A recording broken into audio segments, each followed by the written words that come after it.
It was a roller coaster ride of temperatures this March. We had record warmth, record cold, and record warmth and record cold that hung around for a while. Not only that, we have our first drought in at least 3 years here across the area. And to join with us to talk about it all, as we do at the top of every month, New Jersey State Climatologist, Dr. Dave Robinson, my birthday buddy, my weather dad. Let's get into it.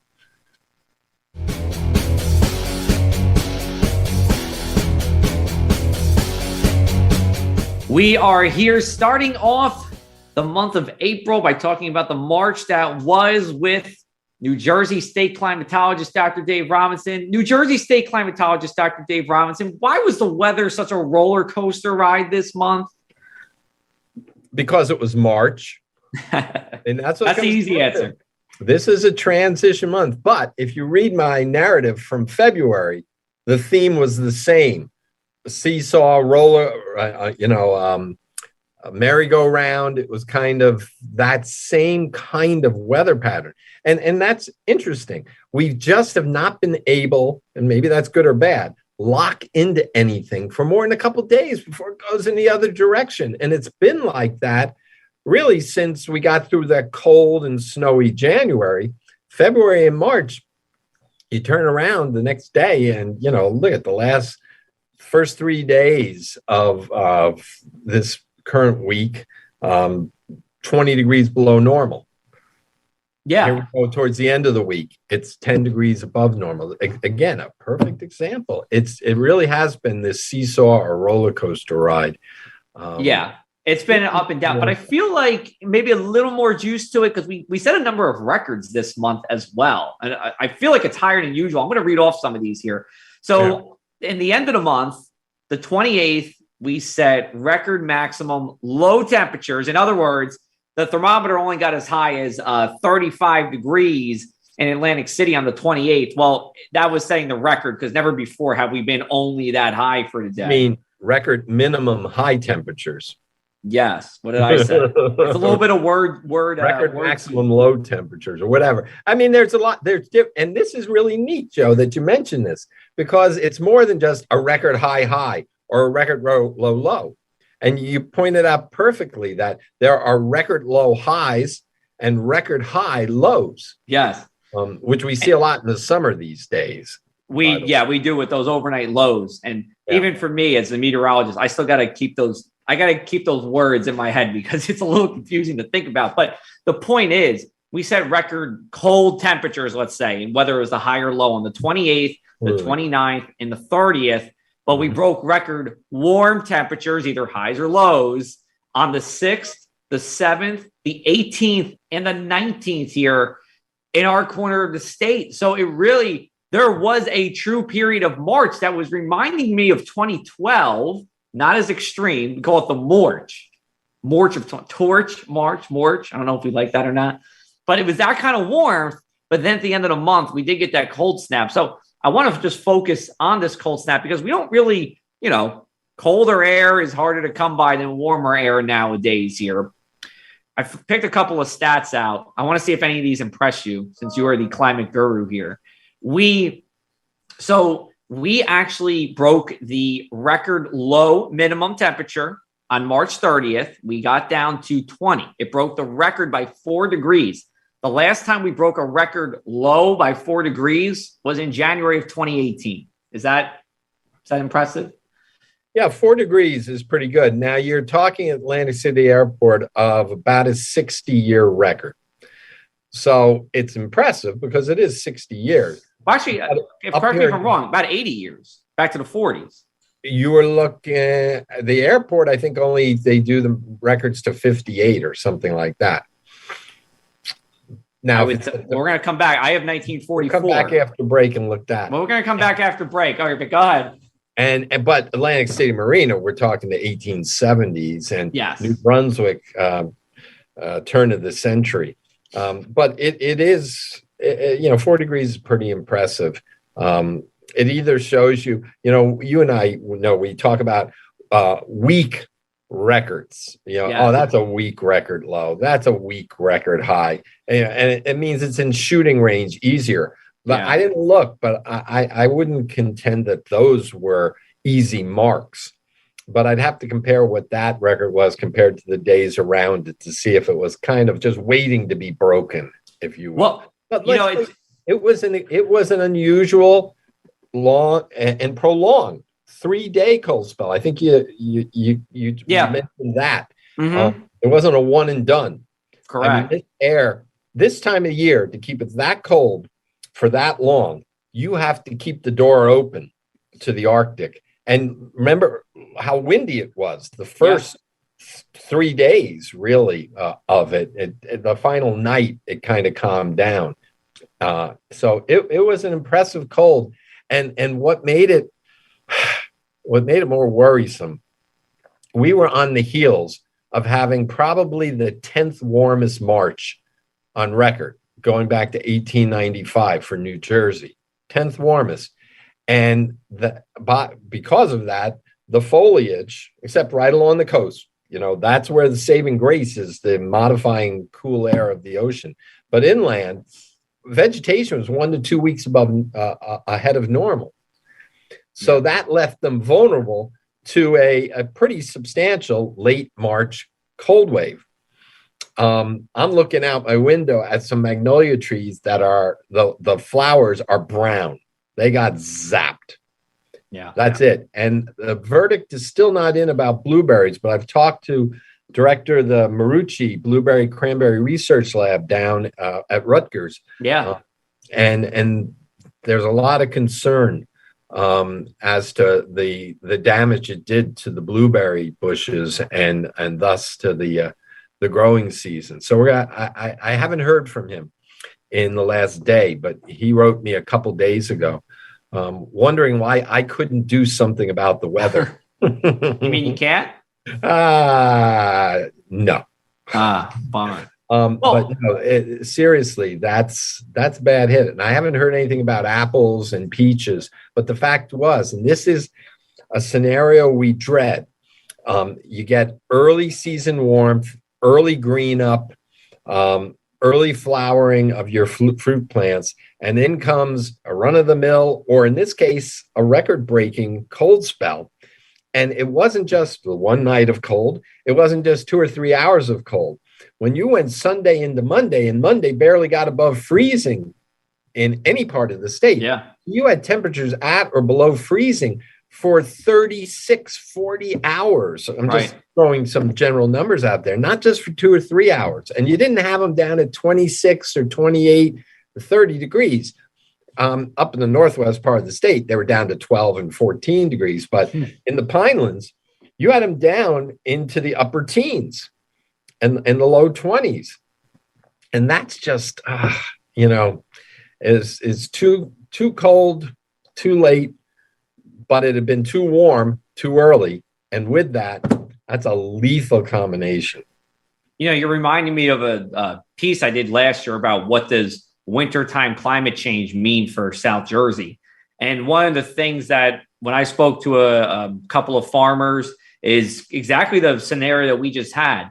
They're okay with the earlier growing season, but they don't like that you're still getting those frosts or freezes still around the same time. I talked to Gary Pavlis, who we've had on this show before, and he's kind of echoed those things. He's like he's like the Wizard of Wine for New Jersey. And he said overall, warming in March is fine, but as long as you don't get those cold snaps in the, whatever it is, April or May. And this kind of turns into my point. What I wanted to say with these temperatures here in a climate changing world is it's unusual that it's been 4 years and we haven't broken a record low by more than 4 degrees. You're breaking record highs by more than that. Probably, I didn't calculate those numbers.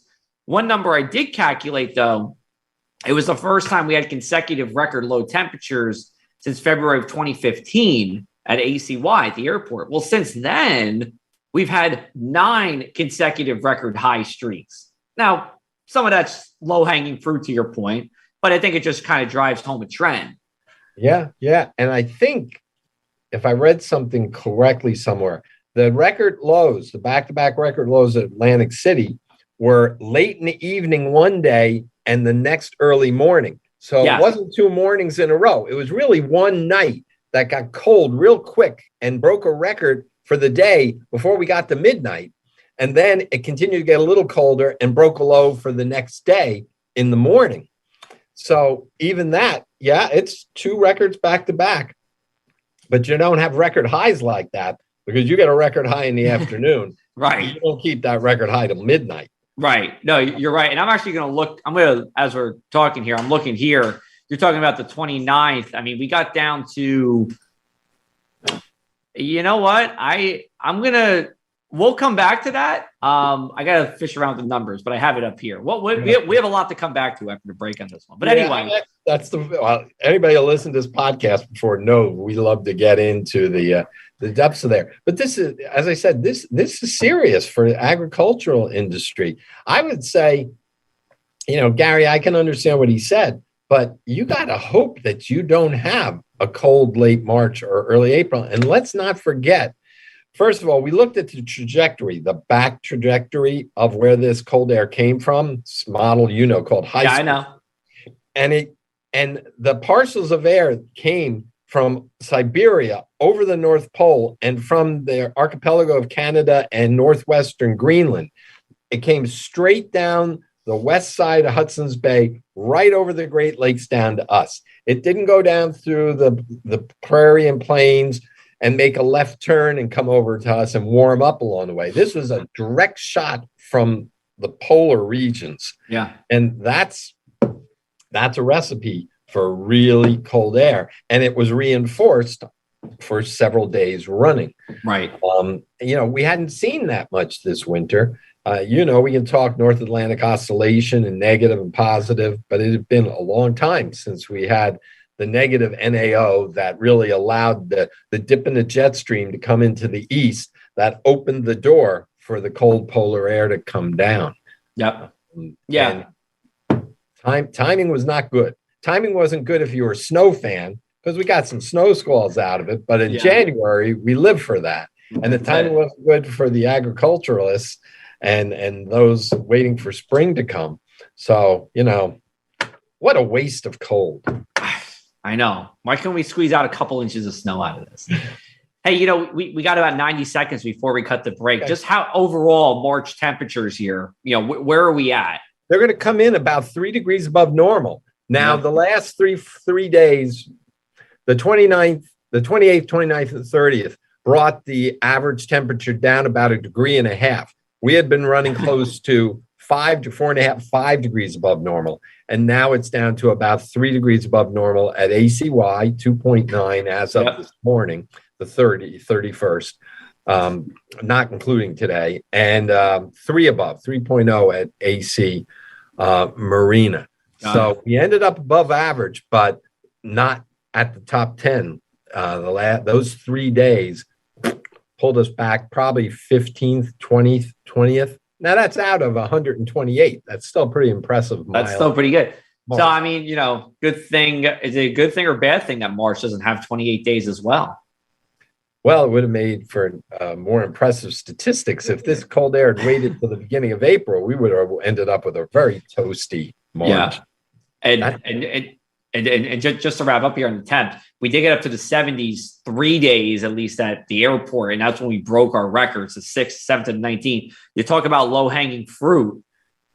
On March 18th, a record warm low temperature was broken. I think, we'll call it a record maximum low temperature. It was 49 degrees, which is actually pretty low-hanging fruit based on the research that I did. So right into your point there. Yeah. All right. So we're going to take a break. On the other side of this, we're going to answer those 2 questions. We're going to see who was right on those 2 things. And then we're going to talk about precipitation. We're going to talk about drought.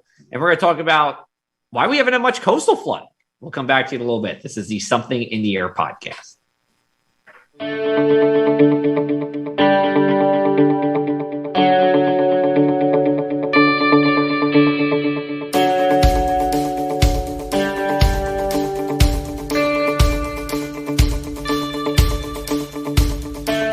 Welcome back, everybody, to the Something in the Air podcast, brought to you the first and third Wednesdays of every month. Happy to be a New Jersey Press Association award winner for best podcast. How about that, Dr. Robinson? It's all you. I don't know about that. You're here. You're at least in a quarter of these podcasts. So you definitely deserve a nice chunk of this for sure. All right. So we have to circle back on a couple of things. We joked that we probably should just tape the whole segment over. With the airport observations, we could both make a case that we're right. Dr. Robinson's technically right because the airport observations only go back to the late 50s. However, there was the Naval Air Station before the airport. Well, it's still an airport, but it wasn't, it was a military airport.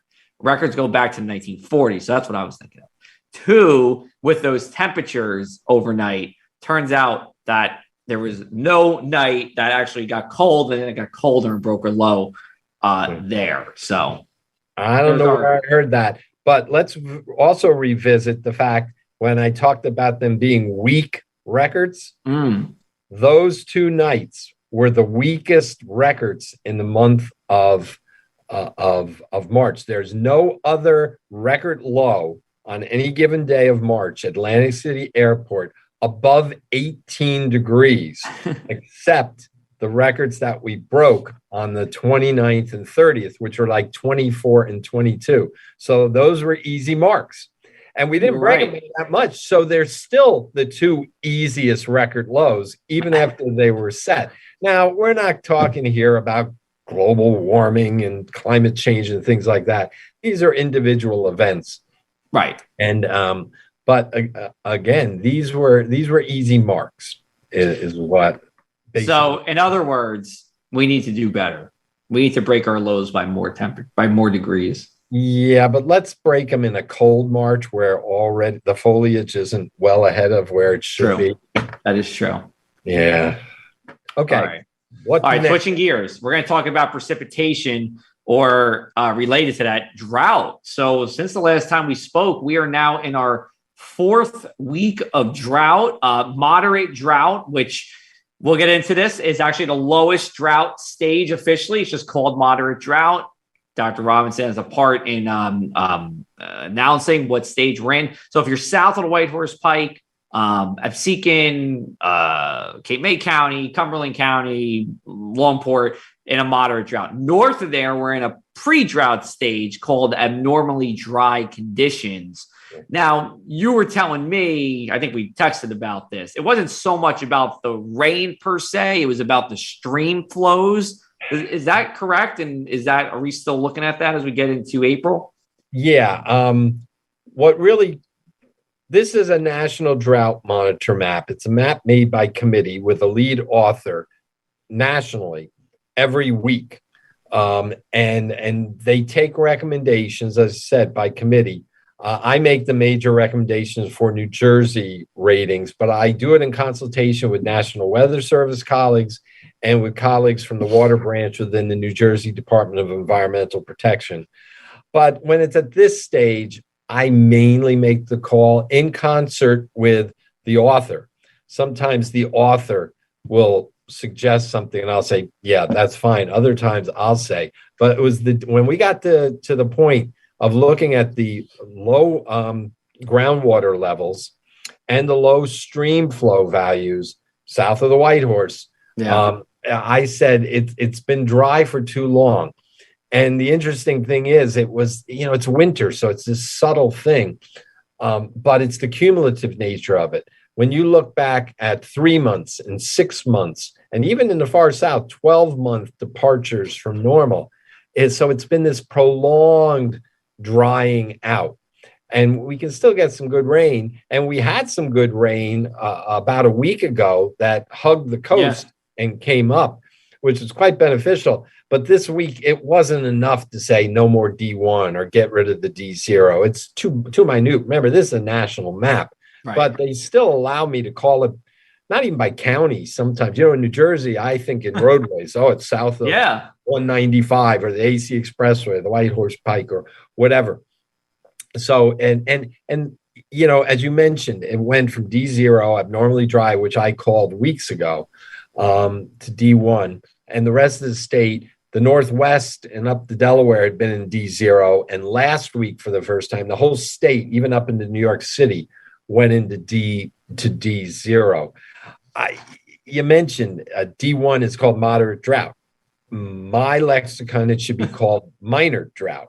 Right. And I was on the committee that started this National Drought Monitor over 20 years ago, and I've been fighting since then. And I don't know how many emails I've written to the director of the National Drought Mitigation Center, who frankly is good buddy at national meetings. We've gone to ball games and such like that. And I'm like, Mark, come on, you got to. You got to call it something different, but it's so embedded in the lexicon now. But it's misleading to say all of a sudden we were normally dry and now we're in a moderate drought. The idea is, and I'm going to look over at the wall, wall, D0. We're doing it live. D0 is considered something that happens every 3 to 5 years. D1 is something that happens every 5 to 10 years. So we're dry, but it's not something that you don't see once or twice a decade in the D1. Now you can go to D2, D3, D3, and D4. That's the biggie. That's something you only see once or twice a century. We have not been that. This started about 20 years ago. And we've not gotten below D3 and only briefly below D3, but we've been D1, D2 on several occasions. But we've been pretty well blessed. We haven't had a major drought in New Jersey since 2002. I remember that. That was like there was water rationing, I think, at that point, right? Yeah, that was real bad. That was really kind of frightening when you get to the month of March and your reservoirs are under half filled in Central and North Jersey, and they should be full, getting ready for the summer season. And we were just fortunate that year. The rain started picking up in the summer. It wasn't excessively wet, but it kept us out of getting into worse trouble. But in South Jersey, it's the groundwater. Yeah. As everyone knows, there aren't lakes per se and surface reservoirs. It's the groundwater, it's the rainfall, and it's the stream flow. We know the streams there are not large, but they're fed off of the shallow groundwater. And you got to stay on top of it. Agriculturally, I've had reports that farmers are, as soon as they plant, are going to have to start irrigating. Normally, they can wait a while in a damper spring. So that's going to put a hit on groundwater. And expenses to pump that water and all. So it hits the agricultural community. We worry about wildfire this time of the year in the pinelands.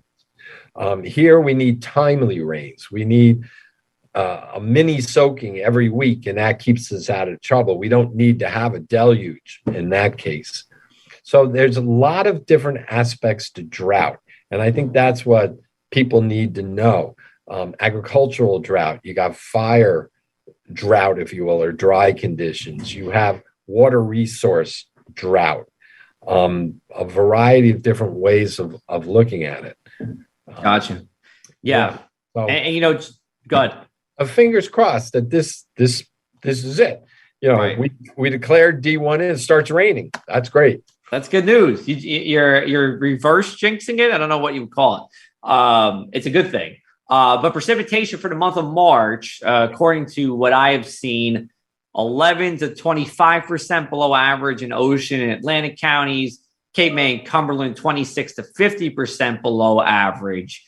And we did get about an inch of rain last Thursday. We're recording this on the 31st. On the 24th, we saw about an inch. Your corner of the state has had the market for precipitation the last couple of months. They had the snow in January, and you had the most rain in March. Galloway had 4.09 inches for the most in Atlantic County. Woodbine had 3.6 in Cape May. And in Ocean County, Lacey Township had 4.32 inches. Right. And that's the wettest of any Kokora station out of well over 100 stations with full records in New Jersey. So that was the wettest spot in New Jersey. Right. But still below average, though, correct? That's about average, but you're absolutely right. Atlantic City Airport, 3.84. That's pretty respectable, but it's still 0.54 inches below normal. It should be Right. over 4. Right. So you're absolutely right. The wettest parts of New Jersey this month were at or just below normal. And those are the wettest spots. The driest spots in your area, Hamilton 2.89, Lower Township 2.24, and Manchester Township and Ocean 3.16. But you have up in Maplewood, up in Essex County, 1.67. That's a loss. A lot of the state was between 2 and 3 inches. Right. Okay. So, that's what's been tricky with this drought monitor. We keep getting enough rain not to get into deep trouble, but it keeps accumulating. It's a cumulative thing. And that's winter and how you can sneak into drought. Now, in the summer, you get a month with half of normal rain and you have the temperatures a couple degrees above normal. You got a flash drought and you're in trouble real quick. Yeah. This one is kind of a sneaky dry situation. And, I've talked to colleagues about this at these various agencies and such. And it's just as if most every weather system that's come through the state really since November has underperformed. We're going to get an inch out of this system and it's a half an inch. It's not like it doesn't rain. Right. It's something like that. There have been very few systems that have overperformed. That system last week overperformed along the coast, but it underperformed in the rest of the state. Right. So that's what we have to keep an eye on. We have no cushion, I like to call it, going into this growing season, and what I also call the water consumption season, when we water our lawns, irrigate our fields, wash our cars, fill our pools, and all the vegetation sucks up that moisture and deals with it. And that's, I love to come into a May with streams above normal, reservoirs filled up north, groundwater in good shape, because then I can say, look, come July or August, we get in trouble. If the faucet turns off, you can get in quick trouble. But here, we've got no margin before it goes down. Right. We're holding our own, but I think it would be negligent not to have gone to that D1 and that D0, because I added, you don't want to be caught with your pants down. Sorry, that's correct. You don't want to be caught with your pants down. So I just want to make sure, but you're right. You got to use it carefully. I know you want to talk about the winter snowfall. I think we're gonna have to wait until next month. Maybe we'll get a little snow in April. We'll see what happens. Well, here's the thriller here. Right, very short. Right now, South Jersey, Burlington, Ocean South has had more snow this winter, this snow season, in Central New Jersey, right here, Central Jersey, or North Jersey, and that has only happened 2 other times since 1895. But right now, North Jersey is only 2.1 inches behind South Jersey. So if they get an April snowstorm up there, which they could, they might surpass South Jersey. So you South Jersey folks, you got to root for rain in North. Warm and rain. Yeah, and we'll wrap it up with that. We'll talk more. We're going to talk more about that. This was a busy month, a lot of stuff going on. We'll be back with you guys at the beginning of May here as we recap the month of April. We're going to have guests for you coming up in the middle of April. It's going to be my new weather family at Lee Enterprises, Matt Holliner and Kirsten Lang. They're in the Midwest and Tulsa, respectively. They're going to chat with us there. Until then, take care. We'll chat with you guys soon. This is the Something in the Air podcast.